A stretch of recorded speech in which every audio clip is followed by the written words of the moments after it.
ओम श्री गणेशाय नमः। आप सभी का दिन शुभ और मंगलमय हो। आज आप सुनेंगे पौष मास के महात्म्य का 7वां अध्याय। नारद जी के पूछने पर नारायण जी बोले, हे नारद, मैं सूर्य देव के पूजन का क्रम और संपूर्ण पापों और व्याधियों से विमुक्त करने वाले कवच और स्त्रोत का वर्णन करता हूँ। सुनो। जब माली और सुमाली बीमारी से ग्रस्त हो गए, तब उन्होंने स्तुति करने के लिए शिव मंत्र प्रदान करने वाले ब्रह्मा जी का स्मरण किया। ब्रह्मा जी ने बैकुंठ में जाकर कमलापति श्री विष्णु से पूछा। उस समय शिव जी भी वहीं पर श्री हरि के निकट विराजमान थे। ब्रह्मा जी बोले, हे हरे, माली और सुमाली दोनों दैत्य व्याधि से ग्रस्त हो गए हैं, इसलिए उनके रोग के विनाश का कौन सा उपाय है, यह बतलाइए। श्री विष्णु ने कहा, हे ब्राह्मण, वे दोनों पुष्कर में जाकर वर्ष भर तक मेरे अंशभूत व्याधि हंता सूर्य देवता की सेवा करें, इससे वे रोग मुक्त हो जाएंगे। शंकर जी ने कहा, जगदीश्वर, उन दोनों को रोगनाशक महात्मा सूर्य का स्त्रोत कवच और मंत्र जो कल्प तरु के समान है प्रदान कीजिए। हे ब्राह्मण, स्वयं श्री हरि तो सर्वस्व प्रदान करने वाले हैं और सूर्य रोगनाशक है, जिसका जो विषय है अपने विषय में ये दोनों संपत्ति प्रदायक हैं। इस प्रकार विष्णु और शिव जी की अनुमति पाकर ब्रह्मा जी उन दैत्यों के घर गए। तब दैत्यों ने उन्हें प्रणाम करके कुशल समाचार पूछा और बैठने के लिए आसन दिया। उन दैत्यों का शरीर गल गया था, उसमें से दुर्गंध आ रही थी। आहार रहित होने के कारण वे चलने फिरने में भी असमर्थ हो गए थे। तब स्वयं दयालु ब्रह्मा जी ने उन दोनों से कहा। ब्रह्मा जी बोले, हे बच्चों, तुम दोनों कवच स्त्रोत और पूजा की विधि का क्रम ग्रहण करके पुष्कर में जाओ और वहां विनम्र भाव से सूर्य देव का भजन करो। उन दोनों ने कहा, हे ब्राह्मण, किस विधि से और किस मंत्र से हम सूर्य देव का भजन करें? उनका स्त्रोत कौन सा है और कवच क्या है? वह सब हमें प्रदान कीजिए। तब ब्रह्मा जी ने कहा, बस वहां त्रिकाल स्नान करके इस मंत्र से भक्ति पूर्वक भास्कर की भली भांति सेवा करके तुम लोग निरोग हो जाओगे। वह मंत्र इस प्रकार है।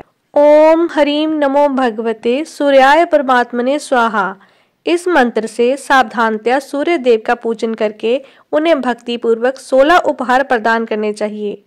यूं ही पूरे वर्ष भर तक करना होगा। इससे तुम लोग निश्चय ही रोग मुक्त हो जाओगे। पूर्व काल में अहिल्या का हरण करने के कारण गौतम के श्राप से जब देवराज इंद्र के शरीर से सहस्त्रभग हो गए थे, उस संकट काल में बृहस्पति जी ने प्रेम पूर्वक पाप युक्त इंद्र को जो कवच दिया था, वही अपूर्व कवच मैं तुम लोगों को प्रदान करता हूँ। बृहस्पति जी ने कहा, इंद्र सुनो, मैं उस परम अद्भुत कवच का वर्णन करता हूँ, जिसे धारण करके मुनिगण पवित्र होकर भारतवर्ष में जीवन मुक्त हो गए। इस कवच के धारण करने वाले के सनिग्ध व्याधि भय के मारे उसी प्रकार नहीं आती जैसे गरुड़ को देखकर सांप दूर भाग जाते हैं।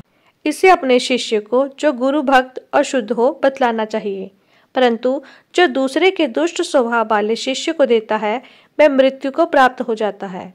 इस जगत विलक्षण कवच के प्रजापति ऋषि हैं, गायत्री छंद है और स्वयं सूर्य देवता हैं।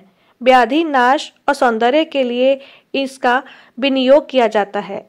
यह सार स्वरूप कवच तत्काल ही पवित्र करने वाला और संपूर्ण पापों का विनाशक है।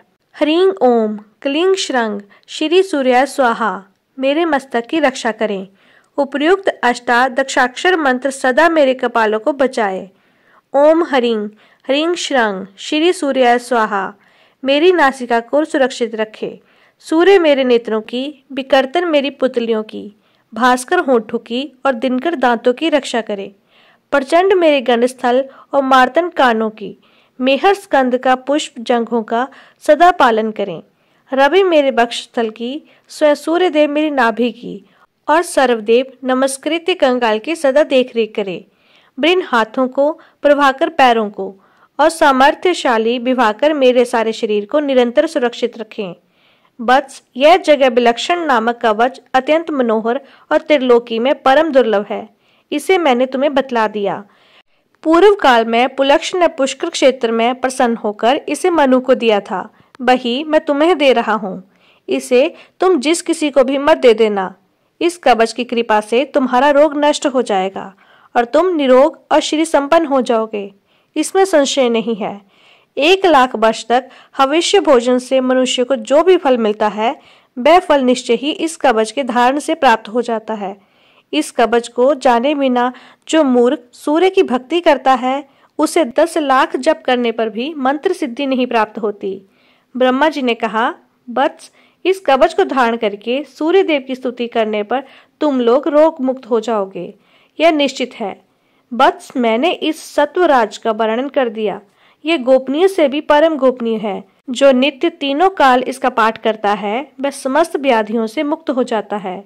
उसके अंधापन, कोढ़, दरिद्रता, रोग, शोक, भय और कलह, यह सभी विश्वेश्वर श्री सूर्य की कृपा से निश्चित ही नष्ट हो जाते हैं। जो भयंकर कुष्ठ से दुखी, गलित अंगों वाला, नेत्रहीन, बड़े बड़े घावों से युक्त, यक्षा से ग्रस्त, महान शूल रोग से पीड़ित अथवा अनेक प्रकार की व्याधियों से युक्त हो, वह भी अगर 1 मास तक अवश्य भोजन करके इस स्रोत का श्रवण करे तो वह निश्चय ही रोग मुक्त हो जाता है। इसमें तनिक भी संदेह नहीं है। इसलिए पुत्रों, तुम लोग शीघ्र ही पुष्कर में जाओ और वहां सूर्य देव का भजन करो।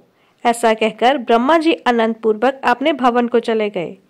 इधर वे दोनों दैत्य सूर्य देव की सेवा करके निरोग हो गए। वत्स नारद, इस प्रकार मैंने तुम्हारे पूछे हुए विघ्नेश्वर के विघ्न का कारण और सर्व विघ्न सूर्य कवच और सूर्य स्तव आदि सुना दिए। नारद, एक बार देवराज इंद्र निर्जन वन में एक पुष्प उद्यान में गए थे। वहां रंभा अप्सरा से उनका समागम हुआ। फिर वे दोनों जल विहार करने लगे। इसी बीच मुनि श्रेष्ठ दुर्वासा बैकुंठ से कैलाश जाते हुए शिष्य मंडली सहित वहां आ पहुंचे। देवराज इंद्र ने उन्हें प्रणाम किया। मुनि ने आशीर्वाद दिया। फिर भगवान नारायण का दिया हुआ पारिजात पुष्प इंद्र को देकर मुनि ने कहा, हे देवराज, भगवान नारायण के निवेदित यह पुष्प सब विघ्नों का नाश करने वाला है। यह जिसके मस्तक पर रहेगा वह सर्वत्र विजय प्राप्त करेगा और देवताओं में अग्रगण्य होकर अग्रपूज्य होगा।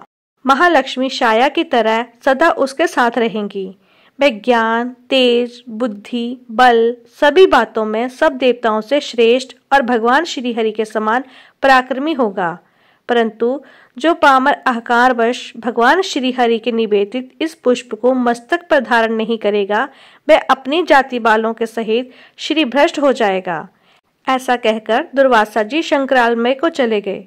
इंद्र ने उस पुष्प को अपने सिर पर न धारण करके इरावत हाथी के मस्तक पर रख दिया। इससे इंद्र भी भ्रष्ट हो गए। इंद्र को भी भ्रष्ट देकर रंभा भी उन्हें छोड़कर स्वर्ग में चली गई। गजराज इंद्र को नीचे गिराकर महान अरण्य में चला गया और हथिनी के साथ विहार करने लगा। उस वन में उसके बहुत से बच्चे हुए। उसी समय श्री हरि ने उस हाथी का भी मस्तक काटकर बालक गणेश के सिर पर लगा दिया। बस गजमुख के लगाने का प्रसंग तो तुमने सुना दिया। इसके श्रवण से सभी पाप नष्ट हो जाते हैं।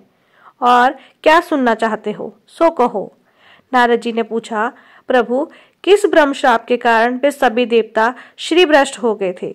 पुनः किस प्रकार उन्होंने अपनी जगत जननी कमला को प्राप्त किया? उस समय महेंद्र ने क्या किया? आप उस परम दुर्लभ गोपनीय रहस्य को भी बताने की कृपा कीजिए। तब श्री नारायण ने कहा, नारद, जिसकी बुद्धि अत्यंत मंद हो, श्री से भ्रष्ट होने के कारण जिस पर दीनता छाई हुई थी और जिसका आनंद नष्ट हो गया था, वह इंद्र, गजेंद्र और रंभा से भूत होकर अमरावती में गया। मुने, वहां उसने देखा कि उस पुरी में आनंद का नामो निशान नहीं है। वह दीनता से ग्रस्त बंधुओं से हीन और शत्रु वर्गों से खचाखच भर गई है। तब दूत के मुख से सारा वृतांत सुनकर वह देव गुरु बृहस्पति जी के घर गया और फिर गुरु तथा देवगणों के साथ वहां ब्रह्मा जी की सभा में जा पहुंचा। वहां जाकर देवताओं सहित इंद्र ने तथा बृहस्पति जी ने ब्रह्मा जी को नमस्कार किया और भक्ति भाव सहित वेद विधि के अनुसार स्तोत्र द्वारा उनकी स्तुति की। फिर बृहस्पति जी ने प्रजापति ब्रह्मा जी से सारा वृतांत कह सुनाया। उसे सुनकर ब्रह्मा जी ने नीचे मुख करके कहना आरंभ किया कि देवेंद्र, तुम मेरे पर पौत्र हो और श्री संपन्न होने से सदा प्रज्वलित होते रहते हो, किंतु राजन, लक्ष्मी जी के समान सुंदर सची के पति होने पर भी तुम आचरण भ्रष्ट हो जाते हो, और जो आचरण भ्रष्ट होता है उसे लक्ष्मी अथवा यश की प्राप्ति कहाँ से हो सकती है? वह पापी तो सदा सभी सभाओं में निंदा का विषय बना रहता है। रंभा ने तुम्हें हत बुद्धि बना दिया था। इसी कारण तुमने दुर्वासा जी द्वारा दिए गए श्री हरि के नैवेद्य को गजराज के मस्तक पर डाल दिया। इस समय सबके द्वारा भोगी जाने वाली रंभा कहाँ है और श्री हरि से भ्रष्ट हुए तुम कहाँ? जिसके कारण तुम्हें लक्ष्मी से रहित होना पड़ा, वह रंभा भी तुम्हें क्षण भर में ही छोड़कर चली गई, क्योंकि वैश्या चंचला होती हैं। वह धनवान को ही पसंद करती हैं, निर्धनों को नहीं, और पुराने प्रेमियों का तिरस्कार करके नए नए प्रेमियों को खोजती रहती हैं। परंतु बस जो बीत गया वह चला ही गया, क्योंकि बीता हुआ पुनः वापस नहीं आता। अब तुम लक्ष्मी जी की प्राप्ति के लिए भक्तिपूर्वक नारायण का भजन करो। इतना कहकर नारायण परायण ब्रह्मा जी ने इंद्र को जगत सृष्टि श्री नारायण का स्तोत्र कवच और मंत्र दिया। तब इंद्र देवताओं और गुरुओं के साथ पुष्कर में जाकर अपने अभिवचन करके उसके द्वारा श्री हरि की स्तुति में लीन हो गए। इस प्रकार पुण्यदायक शुभ भारतवर्ष में 1 वर्ष तक निराहार रहकर लक्ष्मी जी की स्तुति हेतु उन्होंने लक्ष्मीपति की सेवा की। तब श्री हरि ने प्रकट होकर देवराज इंद्र को मनवंशित वर और लक्ष्मी जी का स्तोत्र कवच और ऐश्वर्यवर्धक मंत्र प्रदान किया। मुने यह सब देखकर श्री हरि तो बैकुंठ को चले गए और इंद्र क्षीर सागर पर पहुंच गए। वहां उन्होंने कवच धारण कर स्तोत्र द्वारा स्तुति करके लक्ष्मी जी को प्राप्त किया। फिर देवराज इंद्र ने शत्रु को जीतकर अमरावती को अपने अधिकार में कर लिया। इस प्रकार सभी देवता एक एक करके अपने इच्छित स्थान को प्रस्थान कर गए। नारद जी ने पूछा, हरि के अंश से उत्पन्न हुए महाभाग्य, आपकी कृपा से मैंने गणेश जी का सारा शुभ चरित्र सुन लिया, किंतु हे ब्राह्मण, श्री विष्णु ने उस बालक के धड़ पर गजराज के 2 दांतों वाले मुख को जोड़ा था। फिर वह शिशु 1 दांत वाला कैसे हो गया? उसका वह दूसरा दांत कहाँ चला गया?